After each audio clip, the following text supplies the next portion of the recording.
சிறுபான்மை வாக்குகள் எங்களுக்கு தாங்கிறாங்க. சிறுபான்மை மக்கள் நிறைந்த பகுதி, நீங்க உஷாரா இருங்க.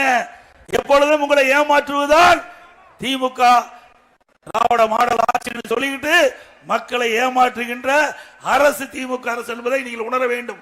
அனைத்து இந்திய அண்ணா திராவிட முன்னேற்ற கழகத்தை பொறுத்த வரைக்கும் ஜாதிக்கும் மதத்திற்கும் அப்பாற்பட்ட கட்சி அண்ணா திமுக. இந்த ஜாதி அல்ல, மேல இருக்காங்க எத்தனை ஜாதி வந்திருக்கிறாங்க, எத்தனை ஜாதி எத்தனை மதம், எல்லாம் ஒன்றாக இருக்கிறோம்.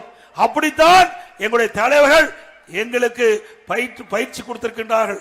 ஆகவே ஜாதிக்கு மதத்திற்கு அப்பாற்பட்ட கட்சி உங்கள் பக்கம் எப்பொழுதும் துணை நிற்கும்.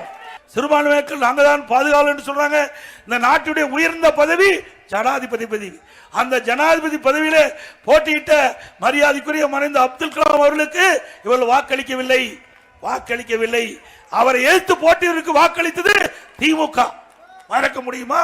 அண்ணா திமுக இந்த நாட்டுடைய உயர்ந்த பதவி ஜனாதிபதி பதவி, அதற்கு வாக்களித்த அரசாங்கம் அண்ணா திமுக அரசாங்கம், அண்ணா திமுக எம்எல்ஏ, அண்ணா திமுக கட்சி.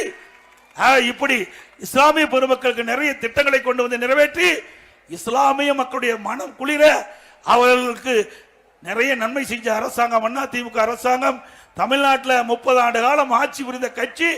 அந்த காலகட்டத்தில் மத சண்டை கிடையாது, ஜாதி சண்டை கிடையாது. சிறுபான்மை மக்களுக்கு அரணாக பாதுகாத்த ஒரே அரசாங்கம் அண்ணா திமுக அரசாங்கம். அதே சிறுபான்மை மக்கள் உணர வேண்டும். நாங்கள் வாக்குக்காக இதை கேட்கவில்லை. நாங்கள் செய்த சாதனை ஒரு சிலவற்றை இந்த நேரத்தில் குறிப்பிடுவது கடமை. வேண்டுமென்றே திட்டமிட்டு உங்களை ஏமாற்றி நாடகத்தை அரங்கேற்றி உங்களுடைய வாக்குகளை பெறுவதற்காக இந்த ஸ்டாலின் மாடல் அரசு தந்திரமாக பேசி வருகிறது. இஸ்லாமிய சகோதரர்களே, சிறுபான்மை மக்களே, ஏமாந்து விடாதீர்கள்.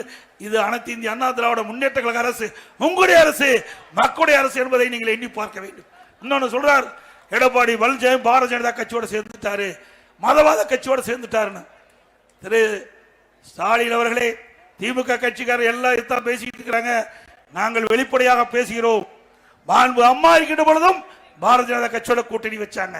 இதே திமுக கட்சி 1999 நாடாளுமன்ற தேர்தலில் பிஜேபி கூட்டணி வச்சாங்கல்ல. 2001 சட்டமன்ற தேர்தலில் பாரதிய ஜனதா கட்சியோட கூட்டணி வச்சாங்கல்ல திமுக. அப்பெல்லாம் மதவாத கட்சியா திமுகவுக்கு தெரியல.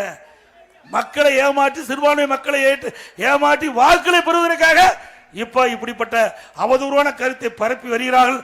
அண்ணா திமுகவை பொறுத்த வரைக்கும் கொள்கை வேற, கூட்டணி வேற. கொள்கை வேறு, கூட்டணி வேறு. கூட்டணி என்பது தேர்தல் சமயத்தில் வாக்குகள் சிதறாமல் நிறுத்தப்படுகின்ற வேட்பாளர் வெற்றி பெற வேண்டும் என்பதற்காக அமைக்கப்படுவது கூட்டணி. கொள்கை என்பது நிரந்தரம். அந்த கொள்கை எப்பொழுதும் அனைத்து இந்திய அண்ணா திராவிட முன்னேற்ற கழகத்துக்கு நிரந்தரமானது. எந்த சூழ்நிலையும் கொள்கை நாங்கள் விட்டுக் கொடுக்க மாட்டோம்.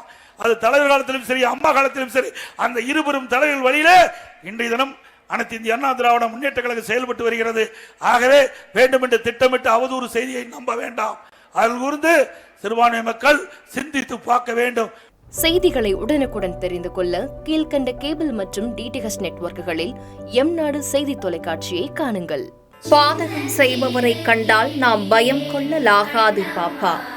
மோதி மிதித்து விடு பாப்பா, அவர் முகத்தில் உமிழ்ந்து விடு பாப்பா.